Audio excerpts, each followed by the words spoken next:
হ্যাঁ, দেখো ছবিটার রঙটা চাপানো হয়ে গেছে ওয়াটার কালারে।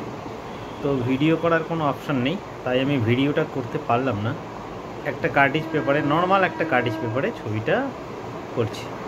তো ছবিটা এবার আমি ভিডিওটা করছি, ফিনিশিংটা দিচ্ছি, তাই ফিনিশিংয়ের ভিডিওটা আমি করছি। দেখো শুধু ডিপ ডিপ কালারের কিছু টাচ দেবো, ছবিটা কিন্তু হয়ে যাবে। দেখো জাস্ট ডিপ কালারের আমি একটু টাচ দেবো, তাহলেই ছবিটা কমপ্লিট হয়ে যাবে। তোমরা দেখো, এটা একটা আর্টিস্ট ওয়াটার কালার ক্যামেল দিয়ে ছবিটা করছি। কয়েকটা খালি আমি ব্ল্যাকে টাচ দেবো, ছবিটা কিভাবে ফিনিশ হয়ে যাবে। দেখো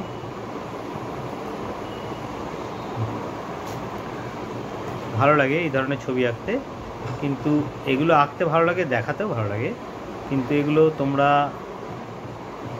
মানে দেখলে শিখতে পারবে কীভাবে ফিনিশিংটা করতে হয়। প্রথমে মিশিয়ে জল রঙটাকে দিতে হয় সব রকম কালার, তারপরে ফিনিশিংটা এভাবে করতে হয়। কিছুই নেই, ছবিটা হয়ে গেছে প্রায়, খালি একটু আমি ব্ল্যাক কালারে টাচ করব, ছবিটা ফিনিশিং হয়ে যাবে। এটাই হচ্ছে জল রঙের বিশেষত্ব। জল রঙে খুব বেশি ঘাটাঘাটি করতে নেই, অল্প করে রং ছড়িয়ে দিয়ে এইভাবে কাজটাকে ফিনিশ করতে হয়।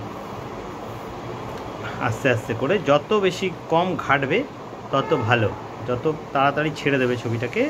সুন্দর করে একটু হাইলাইট দেখিয়ে দিয়ে ব্ল্যাক দিয়ে এই দেখো টাচ করে দিচ্ছি, ছবিটা শেষ হয়ে যাচ্ছে। এই জলের শেষটা এই যে দেখিয়ে দিলাম, পাড়, জলের পাড়, এই যে জলের পাড়, এখানে টাচ দিয়ে দিচ্ছি। দেখো দেখো কীভাবে নদীর পাড়টা মানে পুকুরের পাড়টা হয়ে গেল।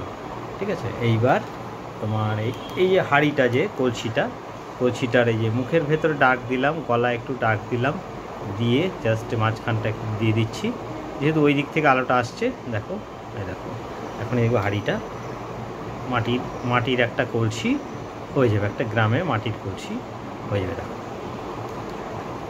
হয়ে গেল। এবার একটু পাশে জাস্ট একটা আউটলাইন দিয়ে দাও, একটা দিকে যে কোনো। হ্যাঁ, এই দেখো দিয়ে দিলাম, এখানে এই শ্যাডোটা দিয়ে দিচ্ছি।